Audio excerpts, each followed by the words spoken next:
Jake Morrison had been running his salvage station for 3 years now, and honestly he liked the peace and quiet. After 12 years in the Marines and another 5 working on warships, he'd had enough excitement to last 3 lifetimes. These days he fixed broken engines, patched hull leaks, and occasionally pulled idiots out of asteroid fields when they flew too close while drunk. It was boring work. Safe work. Exactly what he wanted. The station itself wasn't much to look at. Just a converted cargo hauler he'd bought cheap and filled with tools, spare parts, and enough coffee to keep him going through long repair jobs. He called it the Wrench because Jake had never been good with fancy names.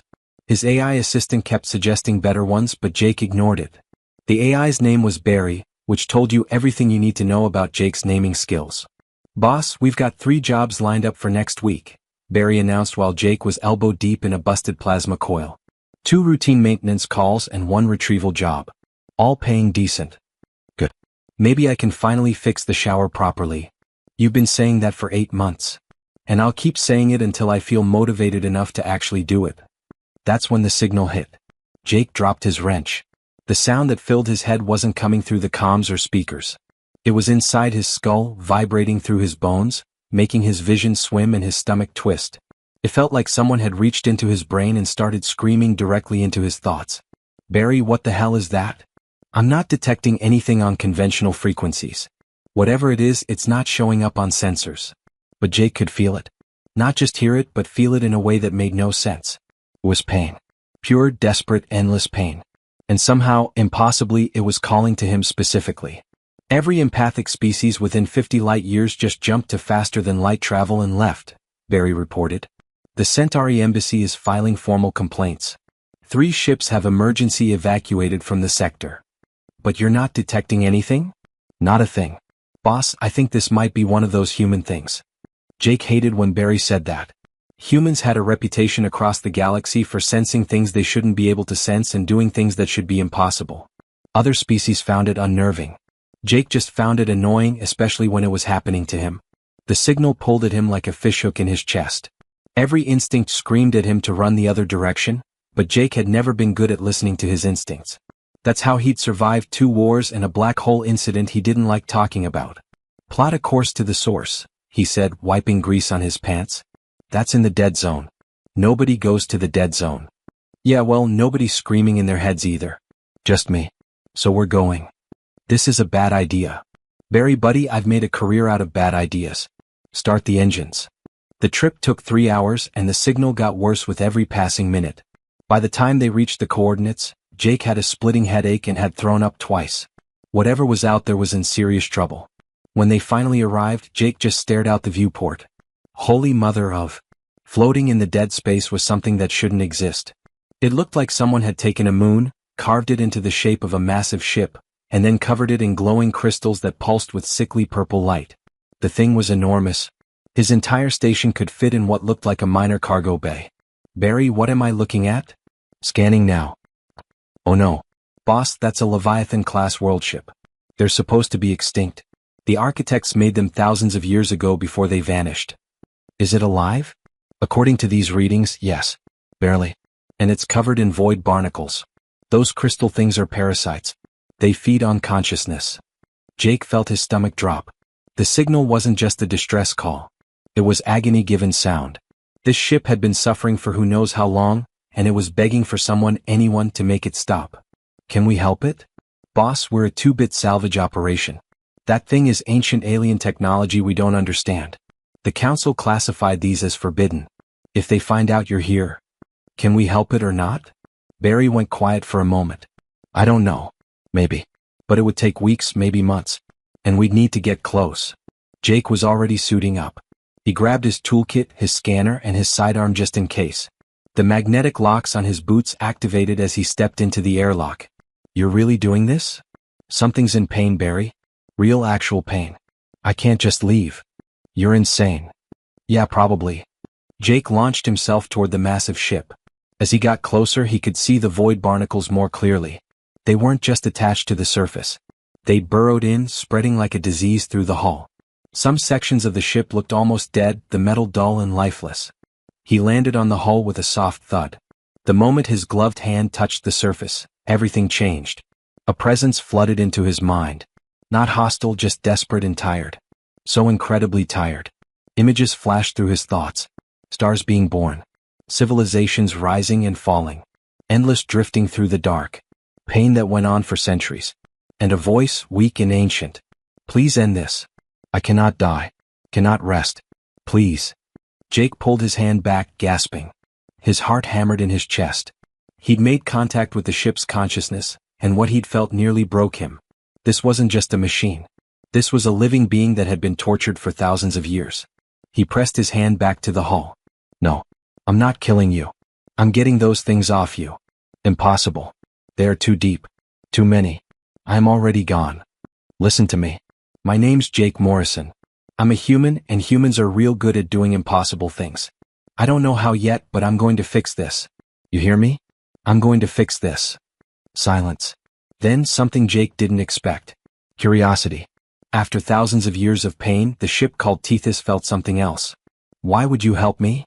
Because you asked. That's enough. For the first time in 3,000 years, Tethys felt the faintest flicker of hope. Jake spent the first week just trying to understand what he was dealing with.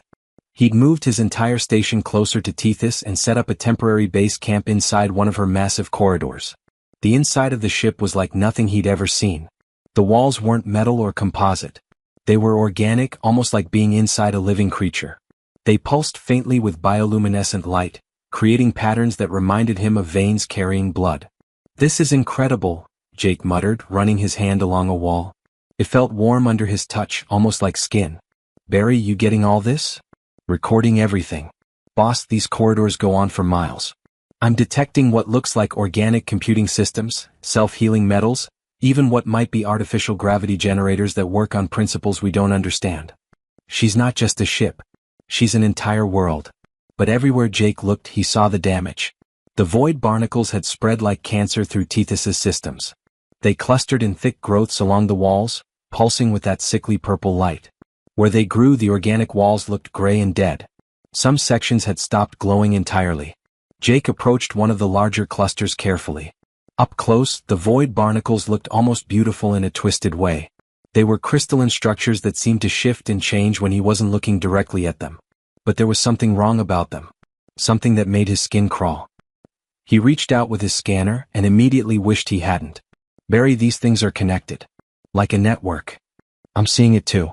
They're sharing information. Boss, I don't think these are just parasites. They're intelligent. Jake felt sick. Through his connection with Tethys, he could feel what the barnacles were doing. They weren't just feeding on her energy. They were feeding on her consciousness itself, draining her thoughts and memories. And they were doing it slowly, deliberately keeping her alive just enough to continue the feast. That's torture, Jake said quietly. They're torturing her. The readings suggest they've been doing this for thousands of years. Jake sat down hard on the floor. He'd seen some terrible things during the wars, but this was different. This was prolonged suffering on a scale he couldn't imagine. And Tethys had been enduring it alone in the dark for longer than human civilization had existed. Okay. We need a plan. He spent the next 2 days studying the barnacles, taking samples, running every test he could think of. The results weren't good. The parasites had integrated themselves too deeply into Tethys's systems. Trying to cut them out would kill her. Using energy weapons would damage her organic structure. Chemical treatments wouldn't work because the barnacles adapted too quickly. This is impossible, Barry said after Jake's 15th failed test. There's no way to remove them without killing her. Jake didn't respond. He was staring at a sample under his microscope, thinking. His professors back in engineering school used to say he had a talent for seeing solutions nobody else could see. They also said he was reckless and didn't follow proper procedures. Both things were true. What if we don't remove them? Jake said slowly. Boss. What if we kill them? From the inside. Like an infection. They're too adaptive. Any toxin or virus we introduce, they'll just evolve resistance. Not if we make it personal. Jake pulled up his medical records. Barry, pull up everything we know about human immune systems. It took him another 3 days to figure it out, working with barely any sleep and way too much coffee. Humans had something most other species didn't. Earth was a death world compared to most planets. Everything there was trying to kill everything else. Humans had evolved immune systems that were aggressive, adaptable, and frankly kind of terrifying to other species. Jake's plan was simple in concept, insane in execution. He'd take samples of his own blood, isolate the most aggressive antibodies, and combine them with samples from Tethys's own defensive systems. Then he'd use her organic computing network to program those antibodies to specifically target the void barnacles. It would create a kind of biological virus designed to hunt and kill the parasites. This is extremely dangerous, Barry warned. You're talking about injecting an experimental bioweapon into a living ship's systems. If it goes wrong, she dies. If we do nothing, she stays in agony forever. I'll take those odds. Jake worked carefully, mixing compounds in his makeshift lab. The serum he created looked innocent enough, just a clear liquid in a vial. But under the microscope it was aggressive. The antibodies he'd created attacked the barnacle samples with a violence that was almost scary to watch. He carried the vial to Tethys's central chamber, a massive organic space that looked like a heart. Pulsing conduits ran in every direction, and he could feel Tethys's consciousness strongest here. "This is going to hurt," he said, placing his hand on the warm wall. "I'm not going to lie to you. When this stuff starts working, it's going to feel like your entire body is on fire. But it'll kill the barnacles." Tethys's response came weak but clear. "I have known nothing but pain for 3,000 years. What is more?" "Yeah, but this pain means you're healing. That's different. You truly believe this will work?" "Honestly, I have no idea. But I've got to try." Jake found a major conduit and carefully injected the serum. For a moment nothing happened. Then Tethys screamed. It wasn't sound. It was pure psychic agony that made Jake drop to his knees, clutching his head. Through their connection he felt everything she felt. The serum was spreading through her systems like liquid fire, and the barnacles were dying. But they weren't dying quietly. The parasite network was fighting back, flooding Tethys with toxins and corruption as it collapsed. For 10 terrible minutes, Jake thought he'd killed her. He held onto the wall, tears streaming down his face, trying to send thoughts of comfort through their link. Then slowly the pain began to ease. Jake opened his eyes and looked around. The barnacles closest to the injection site were turning black, crumbling to dust. The organic walls beneath them were starting to glow again, faint but present. It was working. "Jake." Tethys's voice was stronger than he'd ever heard it. "I can feel sections of myself again. Systems I thought were lost forever. Yeah, it's working. But this is just the start. We need to keep treating you section by section." Over the following days, Jake lived inside Tethys's corridors, injecting the serum into different areas, monitoring her recovery. They talked during the long hours. She told him about the architects, the beings who'd created her as a seed ship meant to find new worlds and nurture civilizations. She'd been designed with love and purpose. Then the architects had ascended to a higher plane of existence, leaving their creations behind like abandoned children. Tethys had drifted alone until the barnacles found her. "That's rough," Jake said, cleaning his tools. "Being left behind like that. Do humans not abandon their creations?" "Sometimes. But the good ones don't. The good ones stick around and fix things when they break. That's what I'm doing here." "What? You gain nothing from this. The council will punish you." Jake shrugged. "You needed help. That's enough reason for me." For the first time in millennia, Tethys understood why the architects had been so fascinated by organic life. There was something about it that couldn't be programmed or designed. Something stubborn and irrational and beautiful. Then Barry's voice cut through the moment with terrible news. "Boss, we've got company. Big company. It's a galactic council fleet and they're hailing us." The face that appeared on Jake's screen made his blood run cold. Admiral Vross, a Krillian commander known for following regulations to the letter, no matter the cost. "Human, you are in violation of Code 773. Leviathan-class vessels are classified as forbidden technology.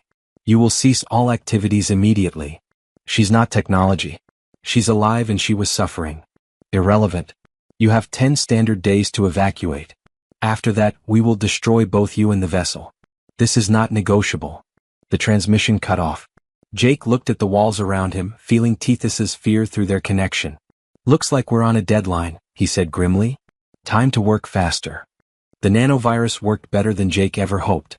Every day more sections of Tethys came back online.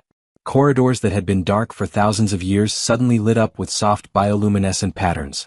Systems that hadn't functioned since before humans discovered fire were humming back to life. And with each recovered section, Tethys grew stronger. Jake was running on 4 hours of sleep and pure stubbornness, moving through her corridors with injection after injection of the serum. His hands shook from exhaustion, but he couldn't stop. Not with the council's deadline hanging over them like a guillotine. They had 6 days left. Jake, you need to rest, Barry's voice crackled through his earpiece. You're going to collapse. I'll rest when she's healed. You'll be dead before that happens at this rate. But Jake kept going and Tethys noticed. Through their connection, she could feel his determination, his absolute refusal to give up on her. It reminded her of the architects, the way they'd poured everything into their creations. But this was different somehow. The architects had created from a place of intellectual curiosity. Jake was fighting from something deeper, something she was beginning to understand was very human. Compassion. Pure, irrational, stubborn compassion. On the 4th day, something incredible happened. Jake was working in what he'd mapped as Section 7 when the walls around him suddenly rippled. The organic metal shifted, and a doorway opened that hadn't been there before. Beyond it was a chamber he'd never seen, filled with strange crystalline structures that pulsed with golden light. Tethys, what is this? My core systems. Her voice rang clear and strong now, nothing like the weak whisper from before. I can access them again. Jake, I can feel myself. Really feel myself for the first time in so long.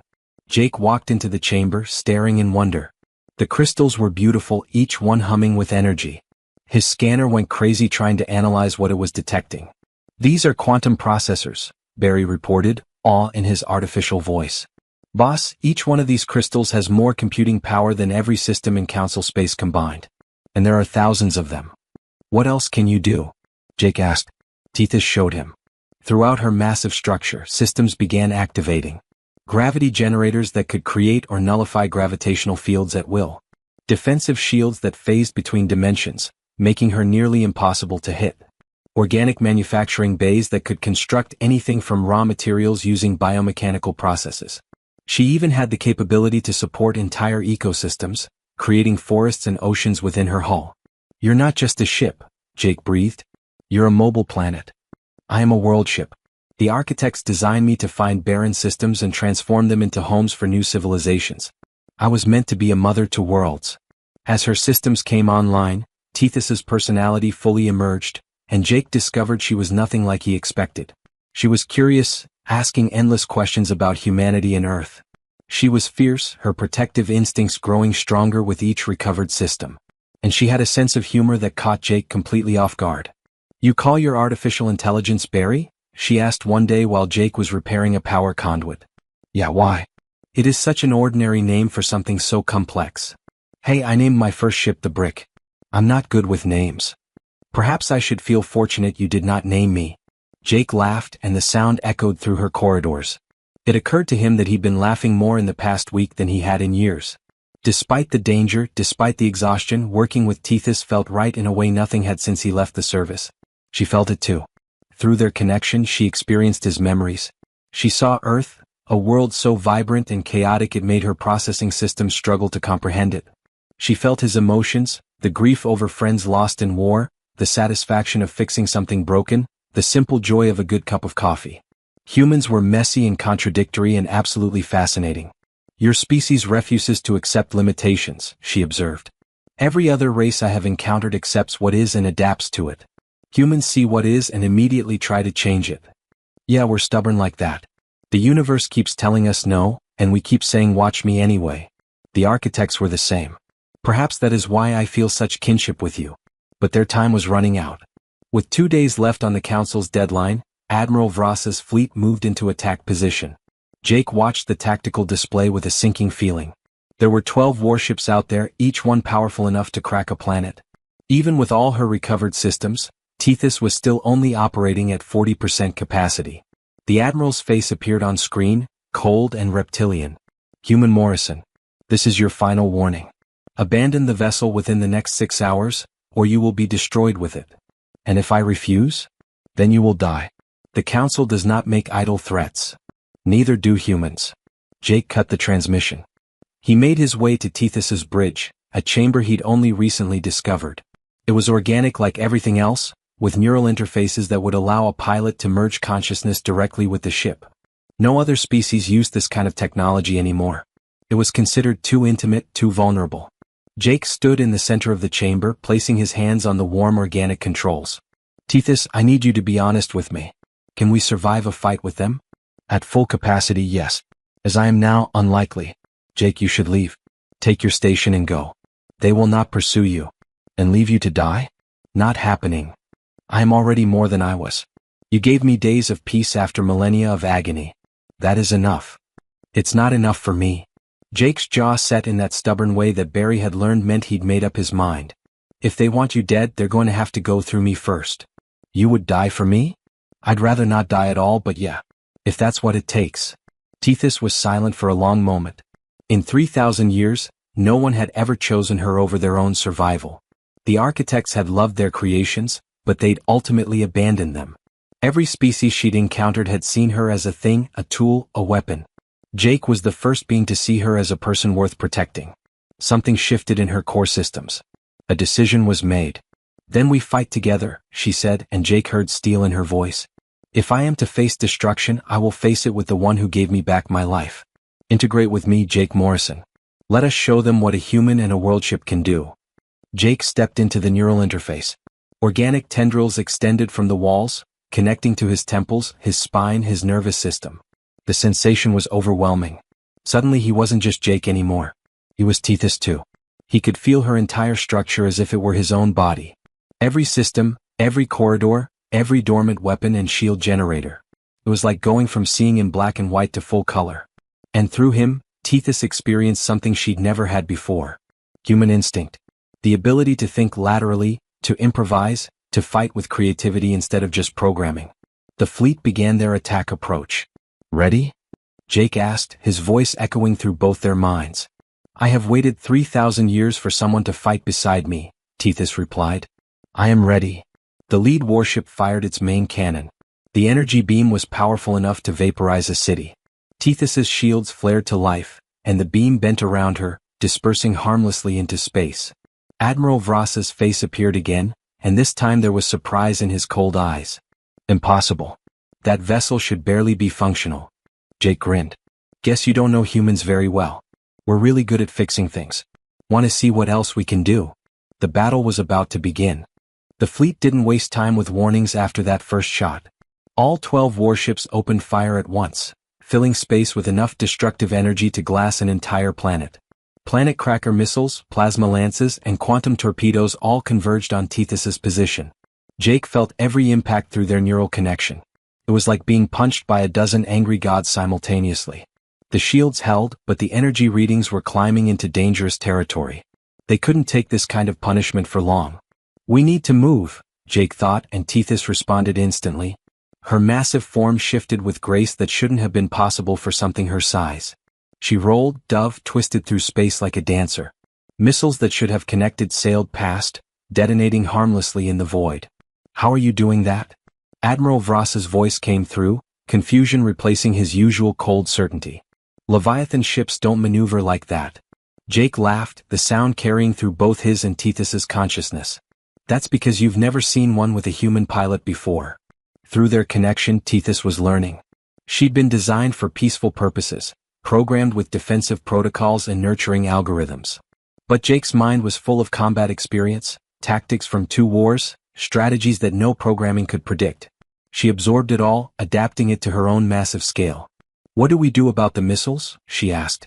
Her point defense systems were still only partially functional, not enough to handle this volume of fire. We don't shoot them down. We use them. Jake showed her the plan through their shared consciousness, and even Tethys hesitated for a moment. That is insane. Yeah, but it'll work. Trust me. Tethys fired her gravity manipulators.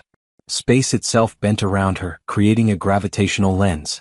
The incoming missiles suddenly found their trajectories altered, curving back toward the fleet that launched them. 3 council ships had to break formation, their own weapons forcing them to scatter. Adaptation and improvisation, Tethys said with something that sounded like delight. Your species weaponizes creativity itself. We weaponize everything. It's kind of our thing. But they were still massively outgunned. For every clever trick they pulled, the council fleet had more firepower to throw at them. Admiral Vras was coordinating his ships perfectly, creating overlapping fields of fire that even Tethys's enhanced maneuverability couldn't fully avoid. A plasma lance caught her port side, burning through shields and scorching her organic hull. Jake felt it like a burn on his own skin, gritting his teeth against the pain. Tethys, what about your repair systems? Functioning but slowly. I'm still not at full capacity. Then let's even the odds. Jake had noticed something during his weeks working inside Tethys. She had millions of microscopic repair drones, designed to fix damage from the inside. They were tiny, barely visible to scanners, programmed only for maintenance work. How fast can you reprogram those drones? Minutes, if I know what you want them to do. Make them into weapons. Send them into those ships and tear apart whatever they find. Jake, that goes against my core programming. I was designed to create and nurture, not destroy. I know. But sometimes nurturing means protecting. Those ships out there aren't going to stop until we're dead. We don't have to kill anyone, just disable their weapons. Make them stop. Tethys processed this. Through their connection, she felt Jake's sincerity. He didn't want to destroy the Council fleet. He just wanted them to stop shooting long enough to listen. It was such a human way of thinking, finding the middle path between pure pacifism and total destruction. Very well. Deploying drones now. Millions of microscopic machines launched from Tethys's hull, invisible to conventional sensors. They swarmed toward the nearest Council ship like a cloud of angry gnats. Within minutes, the warship's weapons began misfiring. Its engines stuttered. Its shields flickered and died. What are you doing to my ship? Admiral Vross demanded. Giving you a chance to stop and talk, Jake replied. Your weapons are offline, but your life support is fine. Nobody has to die here. But Vross wasn't interested in talking. He ordered the rest of his fleet to open fire on the disabled ship's position, willing to sacrifice his own vessel to take out Tethys. Jake barely managed to throw up a gravity field in time, shoving the helpless ship out of the blast radius. He's serious, Tethys said quietly. He will destroy his own people to eliminate me. Then we need to make a statement. Something so big he can't ignore it.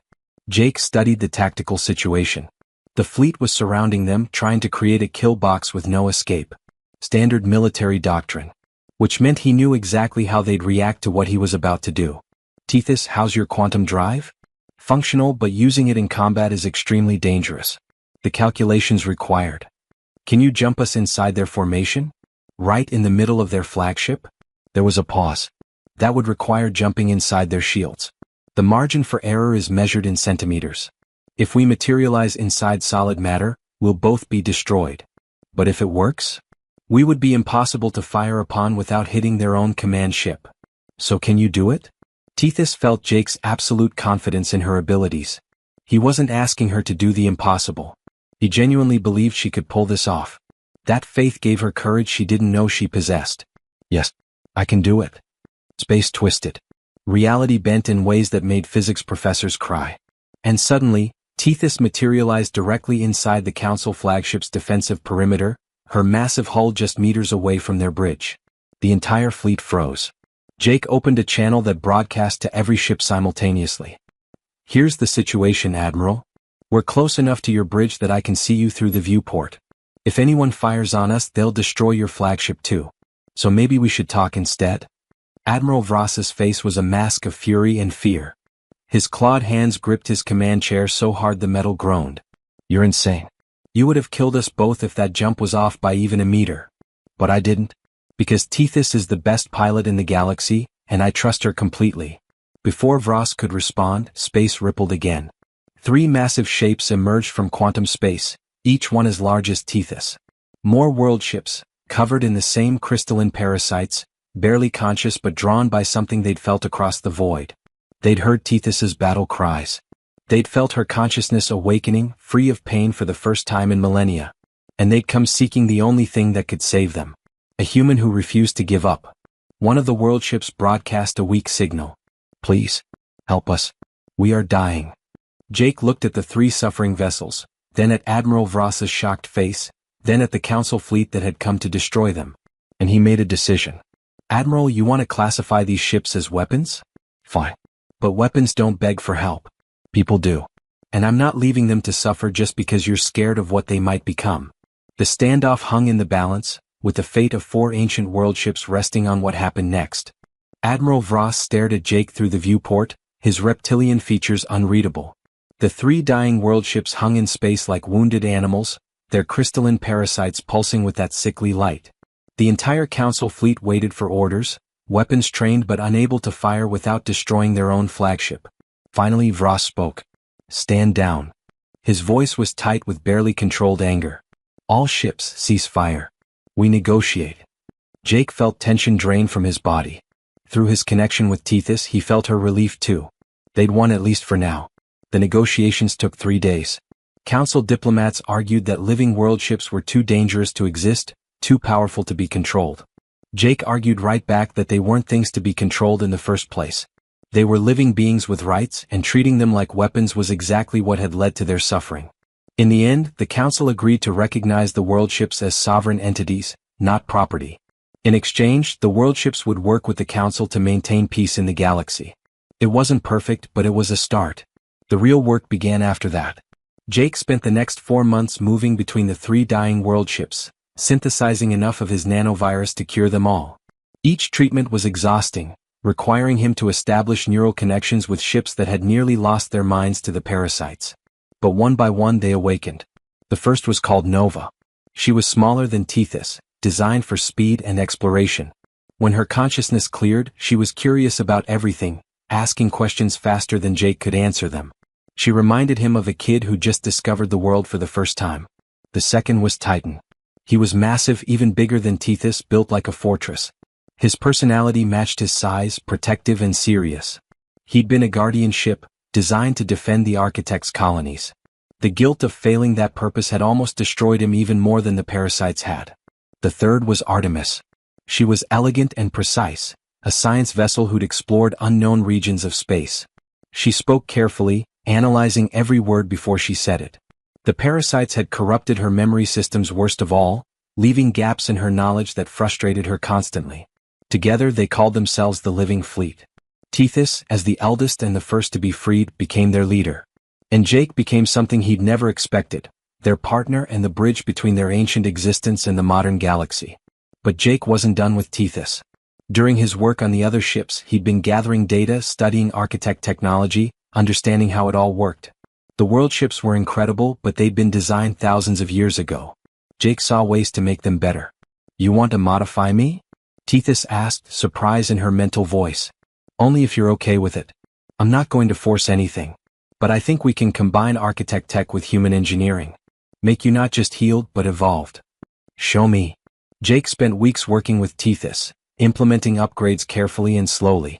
He developed adaptive armor that learned from every attack, adjusting its molecular structure to resist whatever hit it.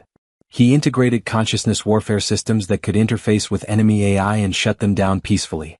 He helped her grow organic fighter craft, small living ships that could deploy for defense and return to her hangar bays to regenerate.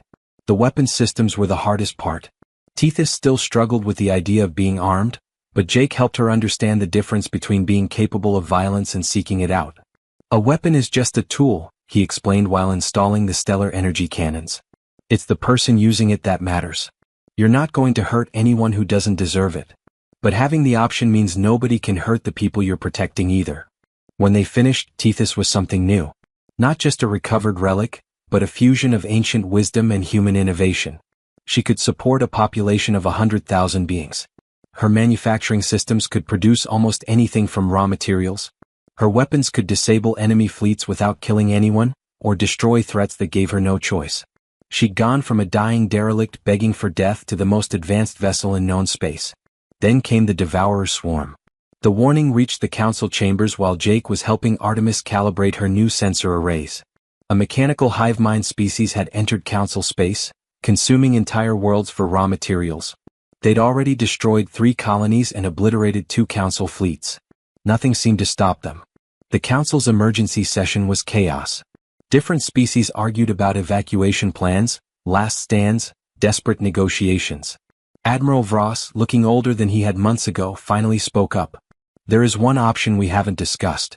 The Living Fleet." The chamber went silent. "You want us to deploy the very weapons you tried to destroy?" Tethys's voice came through the chamber's speakers, startling everyone. She'd been listening. "I was wrong," Vross said, and those words clearly cost him. "You are not weapons. But you are warriors if you choose to be. We need your help." Jake felt Tethys's uncertainty through their connection.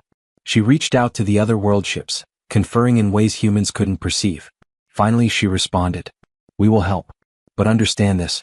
We fight to protect life, not to conquer. The moment this becomes about power instead of people, we leave." "Agreed." The living fleet jumped into battle 3 hours later. Jake was integrated with Tethys, feeling every system humming at full capacity. Nova darted ahead as a scout. Titan took point as their shield. Artemis analyzed enemy patterns and fed data to everyone. What they found was horrifying. The Devourer swarm was millions of mechanical drones, each one linked to a hive consciousness. They didn't negotiate, didn't retreat, didn't show mercy. They just consumed everything in their path. Jake, there are so many, Tethys said, uncertainty creeping into her voice. Yeah. But they've never faced anything like you before. Like us. Show them what happens when ancient power meets human stubbornness. The battle that followed became legendary. The Devourers tried to hack the living fleet and found consciousness they couldn't corrupt. They tried to overwhelm with numbers and found ships that could repair damage faster than it could accumulate. They tried brute force and found adaptive armor that learned from every hit.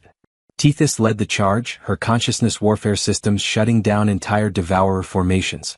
Her living fighters swarmed like immune cells attacking an infection. When a Devourer command ship tried to self-destruct and take her with it, she simply phased it into another dimension where it exploded harmlessly. Nova used her speed to draw Devourers into kill zones.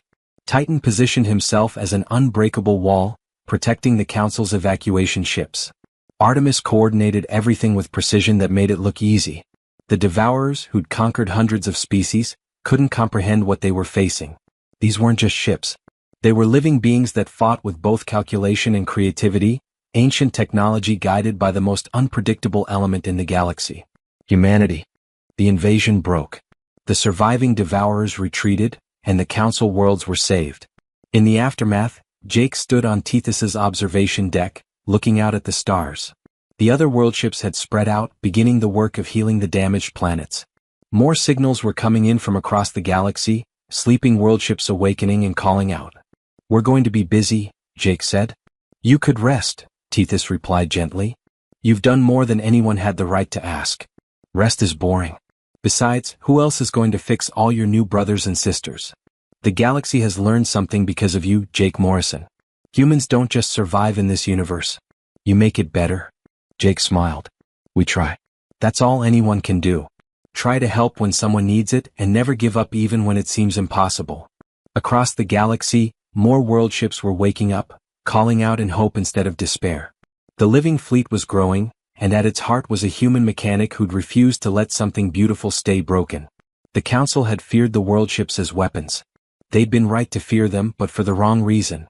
The real power wasn't in their weapons or shields or ancient technology. It was in what they represented. The idea that nothing was too broken to fix, too lost to save, or too different to protect. That was humanity's real gift to the galaxy. Not their engineering or their combat skills or their stubborn refusal to quit.